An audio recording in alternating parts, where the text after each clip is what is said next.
Бүгін таңғамал 4:17-де Турцияда 7,5 балда жертөлөө болду. Кошумчада Сирияда дагы болду. Азыркы күнү ушу Турциядагы каза болгон адамдардын саны 640 адамдан ашып кетти.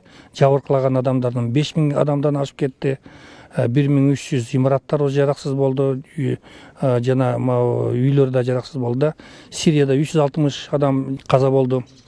Эми азыр ушу биринчи иретте биз азыр Турциядагы биздин өзүбүздүн посолубуз менен биз байланышып, Руслан Айтбаевич менен постоянно контролдо жүрөбүз. Бул жактан дагы Турциянын посолу Ахмет Бей менен постоянно контролдо жүрөбүз. Азыркы күнү түзмө-түз президенттин тапшырмасы менен биз азыр өзүбүздүн куткаруучуларыбызды даярдап, 63 адамды бүгүн кечиндеси саат 7-лерде жөнөтөбүз Турцияга. Айырга сиздер көргөндөй бүт шаймандарды салабыз. Биздин куткаруучу отрядыбыз бул толук автономный отряд. Баары менен өзүлөрүн камдайт. Тамак ашынан баштап, куткаруучу шаймандардан баштап, жана өзүнүн жатаканаларына чейин эч кандай Түркия элине же ошол жердеги жергиликтүү бийликке эч кандай күч таап келбейт, наоборот ошо жардамыбыз керек болуп атат. Алардын кайрылганы эң биринчи дейт бизге ошо профессионалдык куткаруучулар керек деп атат. Эми буга мен белгилей кетет элем, 7-8 ай мурун биз бир нече жолу маалыматтарды бергенбиз. Инсарак группасы деп эл аралык ушундай куткаруучу тобун түзгөнбүз. Азыркы күндө биздин тобубуз толук менен даяр. Оштон 10 адамды чакырып атабыз, Бишкектин 10 адамды кошуп атабыз.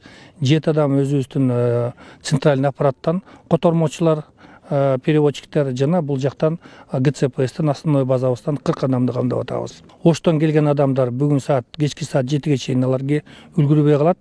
Бирден ошо 53 адам кете берсе, Оштого келген балдарды эртең түнкү саат 4-тө же болбосо эртеңки саат 10-догу рейс менен уже попутно учуруп кетебиз. Бул жол менен биз ойлоп атабыз, ошо 20 күндөн 30 күнгө чейин болуш керек деп.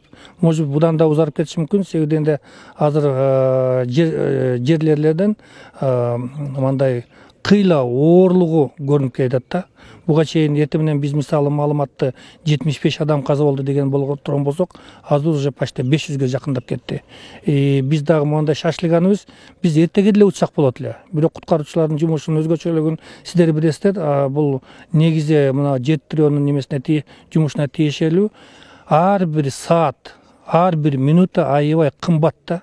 Ошондуктан биз мына 1 сутка жогото турган болсок жолубузга 1 суткалык канча адамдын өмүрүн биз сактап калат элек деген мааниде биз ошо биздин президентибиз аябай өзүнүн көзөмөлүнө алып ошо бир самолетту бөлүп берди бизге.